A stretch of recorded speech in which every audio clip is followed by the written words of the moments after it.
ഇപ്പോഴത്തെ പഠനങ്ങളിലൊക്കെ പറയുന്നതേ ഈ 30 വയസ്സ് കഴിഞ്ഞ് കഴിഞ്ഞാൽ പിന്നെ പിള്ളേരുണ്ടാകാൻ ഭയങ്കര പാടാന്നേ. ശരിയാ ഞാനും കേട്ടിട്ടുണ്ട്. ഞങ്ങളുടെ വീടിൻ്റെ അപ്പുറത്തൊരു പെങ്കൊച്ചുണ്ട്, 35 വയസ്സിലാണ് കല്യാണം കഴിച്ചത്.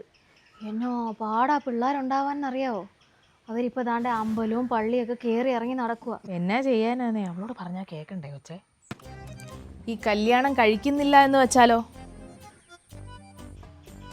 ഞാൻ എല്ലാവരോടും പറഞ്ഞിട്ടുണ്ടല്ലോ, ഒരു ജോലി ആവട്ടെ, അത് കഴിഞ്ഞ് കല്യാണം ആയിക്കോളും. ഇതിപ്പോൾ ഏതാണ്ട് ജനിച്ചാൽ തന്നെ കല്യാണം കഴിക്കാൻ വേണ്ടി എന്നുള്ള എല്ലാവരുടെയും വിചാരം. ഈ ജോലി കിട്ടി സ്വന്തം കാലയിൽ നിന്നാലേ എന്തെങ്കിലും പ്രശ്നം വന്നാൽ പോട്ടെ പുല്ലേന്ന് പറഞ്ഞ് നമുക്കിങ്ങ് ഇറങ്ങി പോരാൻ പറ്റും. നല്ല പ്രായത്തിൽ കല്യാണം കഴിച്ചാൽ നല്ല പിള്ളേരെ കിട്ടും. അതുകൊണ്ട് ഞാൻ പറഞ്ഞതേ ഉള്ളൂ. എടി നമ്മൾ നല്ല പ്രായത്തിൽ കല്യാണം കഴിച്ചാലേ എന്നിട്ട് നമുക്ക് പിള്ളേരുണ്ടായോ? അത് നമ്മൾ പ്ലാൻ ചെയ്യുന്നത് കൊണ്ടല്ലേ. ഞാൻ പറഞ്ഞതേ ഉള്ളൂ, നിങ്ങൾക്ക് വേണമെങ്കിൽ കേട്ടാൽ മതി. നിങ്ങളൊന്നകത്തോട്ട് വന്നേ.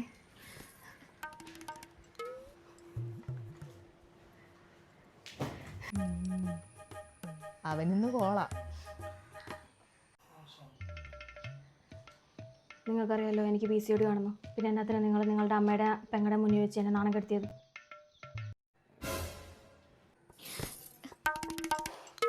അപ്പം ഇന്ന് പഠിക്കാനുള്ളത്, നമ്മൾ എവിടെയാ താമസിക്കുന്നേ? വീട്ടിൽ. വേണ്ട, എല്ലാവരും അവരോടെ കാര്യം പഠിക്കേ. വീട്ടിൽ നിന്ന് നമ്മൾ ഏത് സ്റ്റേറ്റിലാന്നാ ചോദിച്ചേ? അത് കേരള. അങ്ങനെ വരാം.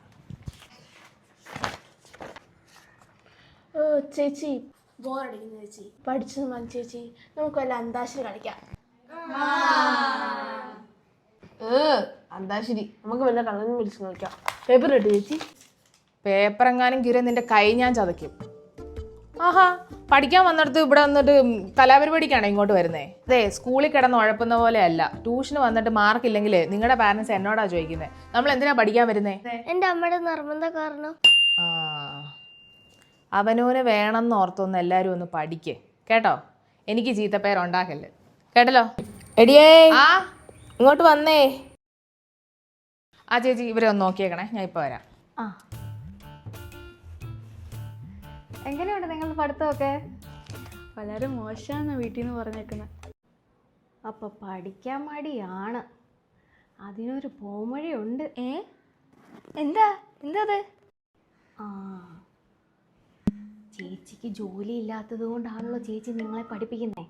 അപ്പോൾ നിങ്ങളെല്ലാവരും കൂടെ പ്രാർത്ഥിക്കും ചേച്ചിക്ക് പെട്ടെന്നൊരു ജോലി കിട്ടാൻ. പിള്ളേർ പ്രാർത്ഥിച്ചാലേ ദൈവം പെട്ടെന്ന് കേൾക്കും.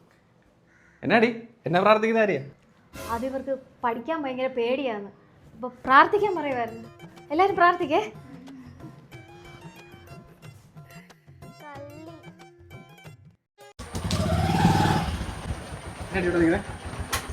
നമുക്കേ പുറത്തൊക്കെ ഒന്ന് പോവാം. എടി വണ്ടി ഇവിടെ ഇരിക്കുമല്ലോ, നിനക്ക് എടുത്ത് കൂടെ?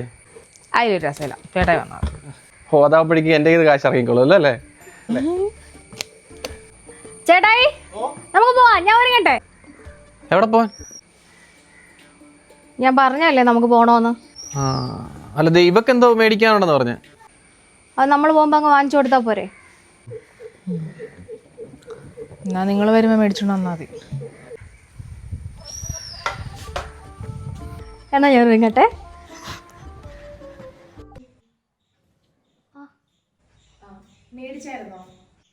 അത് ഞാൻ അടുക്കള കൊണ്ട് വെച്ചിട്ടുണ്ടല്ലോ.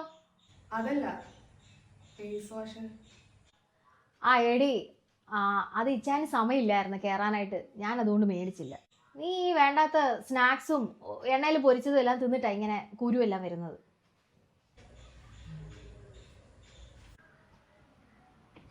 ഞാൻ എപ്പോഴും നിന്നോട് പറയാറില്ലേ ഈ എണ്ണ പലഹാരം ഒന്നും തിന്നരുതെന്ന്, അതുകൊണ്ടാണ് ഈ കുരു വരുന്നത്. നീ എന്നോട് പിണങ്ങിയിട്ടൊന്നും കാര്യമില്ല. എനിക്ക് പിണക്കമൊന്നുമില്ല. എടി, ഇപ്പോൾ ഉള്ള മോക്കുരു മാറാനും ഇനി മോക്കുരു വരാതിരിക്കാനും നീ വേണമെങ്കിൽ എൻ്റെ ഫേസ് വാഷ് യൂസ് ചെയ്തോ. ഏത് ഫേസ് വാഷാ? Himalaya purifying neem face wash, now in its new best ever formula. നിനക്ക് ജങ്ക് ഫുഡ് ഒഴിവാക്കാനാവില്ലായിരിക്കും, പക്ഷേ ഹിമാലയയുടെ ഫേസ് വാഷ് ഉപയോഗിച്ച് നിനക്ക് മുഖക്കുരു ഒഴിവാക്കാൻ പറ്റും.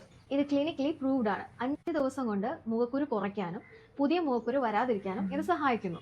ഇതിൽ നീമിൻ്റെ 5 പാർട്സായ young leaf, mature leaf, flower, stem, fruit. ഇതിനകത്ത് ഇതെല്ലാം ഉള്ളത് കൊണ്ട് കുരു വരാതിരിക്കാനായിട്ട് പ്രിവെൻറ്റ് ചെയ്യും. എന്നാ നീ ഇതെടുത്തോ, എന്നിട്ട് യൂസ് ചെയ്ത് നോക്കിയോ. ഇനി ഫേസ് വാഷ് യൂസ് ചെയ്യുന്നത് വെറ്റായിട്ടുള്ള ഫേസിലേക്ക് ഒരല്പം ഫേസ് വാഷ് എടുത്ത് നന്നായിട്ട് മസാജ് ചെയ്യുക സർക്കുലർ മോഷനിൽ.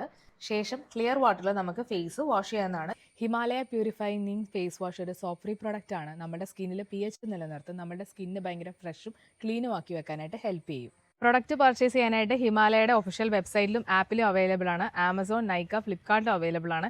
എൻ്റെ ഡിസ്ക്രിപ്ഷനിലുള്ള ലിങ്ക് വഴി കയറുകയാണെങ്കിൽ നിങ്ങൾക്ക് നല്ലൊരു ഓഫറിൽ കിട്ടും. അപ്പോൾ എല്ലാവർക്കും ഹാപ്പി ഷോപ്പിംഗ്.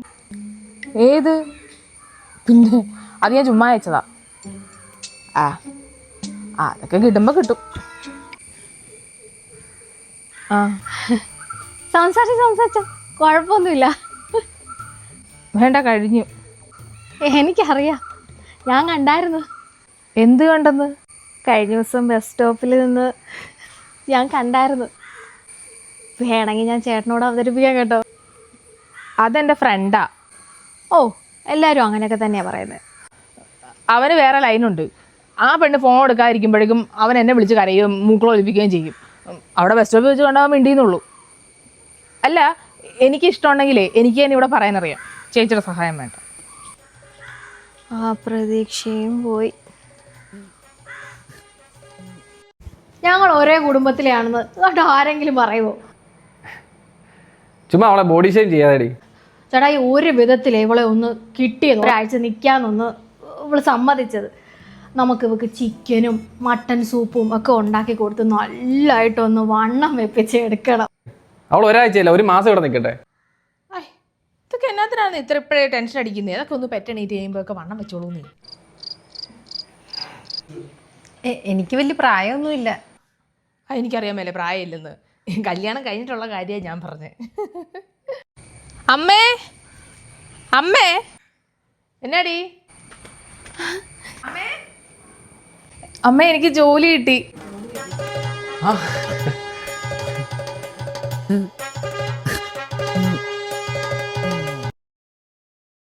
വേണമെങ്കിൽ നീ ഇവിടെ തന്നെ നിന്നു. എൻ്റെ പള്ളി കുന്നുപ്പുറത്ത് അച്ഛാ. അയ്യോ, പ്രാർത്ഥിച്ച് കിട്ടിയതാ. പക്ഷെ എനിക്ക് കോഴിക്കോടാ പോകണ്ടേ. എടി കൊച്ചൻ, കോഴിക്കോട് എന്ന് പറയുമ്പോൾ ഒത്തിരി ദൂരമല്ലേ? ചേട്ടായി, എന്താടി?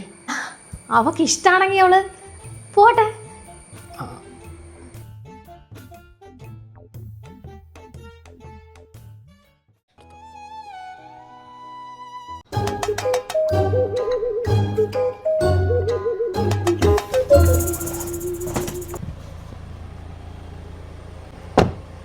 പോവാ. ശരി ചേച്ചി, ബൈ.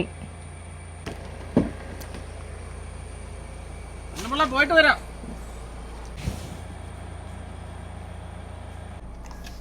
പോട്ടെ. ഞാൻ പ്രാർത്ഥിച്ച് കൊച്ചിനെ അങ്ങ് അകലെയാണല്ലോ വിടുന്നേ. ഞാൻ ദുബായിക്കൊന്നും അല്ല പോണേ. അടുത്ത ആഴ്ച ഞാൻ ഇങ്ങോട്ട് വരും. ശരി ചേച്ചി, ഞാനിവിടെ വരായിരുന്നെന്നാ. എന്നിട്ട് എന്നാത്തിനാ റെയിൽവേ സ്റ്റേഷൻ വന്ന് കിടന്ന് കരയാനാ?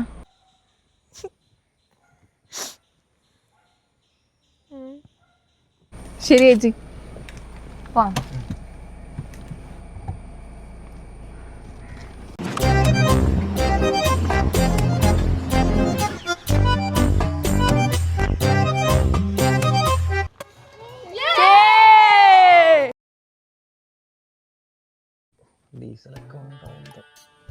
ചെടി മൊത്തം ശോഷിച്ച് പോകണല്ലോ. എവിടെ പോവാടാ? അമ്മ, ഞങ്ങളൊരു സിനിമയ്ക്ക്. എൻ്റെ മോന് സിനിമയ്ക്കൊക്കെ പോകാൻ അറിയാറില്ലേ? അവളിവിടെ ഉണ്ടായിരുന്നപ്പോഴേക്ക് നീ ഒന്ന് പോകാനായിട്ട് മുൻകൈ എടുക്കുമല്ലോ ചെയ്യുന്നുണ്ടോ? എനിക്കെല്ലാം മനസ്സിലാവുന്നുണ്ട് നിന്റെ കാട്ടായൊക്കെ കേട്ടോ. എൻ്റെ പൊന്നമ്മേ, എൻ്റെ പെങ്കൊച്ചിന് അങ്ങോട്ടും ഇങ്ങോട്ടും പോകണമെന്ന് പറയുമ്പോൾ ഇവിടെ ഓരോരുത്തർ ഉടക്കുന്നതും ഇപ്പോൾ കൊണ്ടുപോകുന്നതൊക്കെ എല്ലാം മനസ്സിലാവുന്നുണ്ട്. അമ്മ, എനിക്കറിയാൻ മേലഞ്ഞിട്ടൊന്നുമല്ല. സമാധാനപരമായിട്ടുള്ള കുടുംബജീവിതത്തിന് ഇങ്ങനെയൊക്കെ വേണ്ടേ?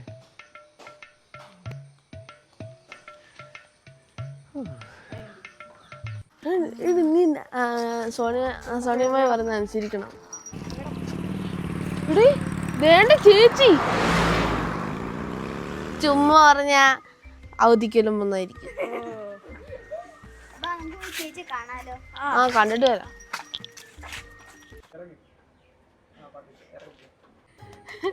വന്നോ, ഞാൻ നോക്കിയിരിക്കുവായിരുന്നു. അലക്കാനുള്ളതായിരിക്കും അല്ലേ?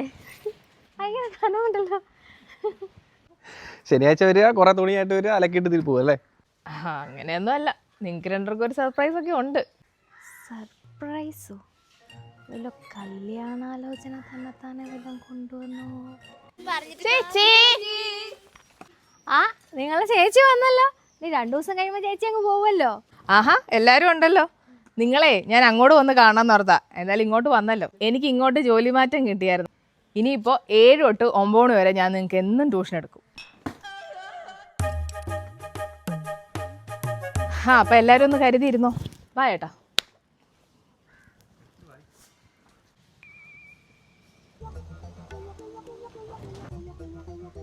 എന്നാ ചെയ്യാനാ, നിങ്ങളെല്ലാവരും നന്നായിട്ട് ചേച്ചിയുടെ കല്യാണം നടക്കാനായിട്ട് മുട്ടിപ്പായി പ്രാർത്ഥിക്കും. പിള്ളേര് പ്രാർത്ഥിച്ചാൽ പെട്ടെന്ന് ദൈവം കേൾക്കും. ഓ വേണ്ട ചേച്ചി, അതിനെക്കാട്ടിൽ ഉടായിപ്പ.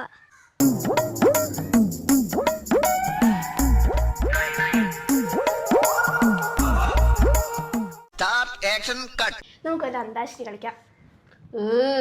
അന്താക്ഷരി നമുക്ക് എല്ലാവരും പ്രാർത്ഥിക്കേ.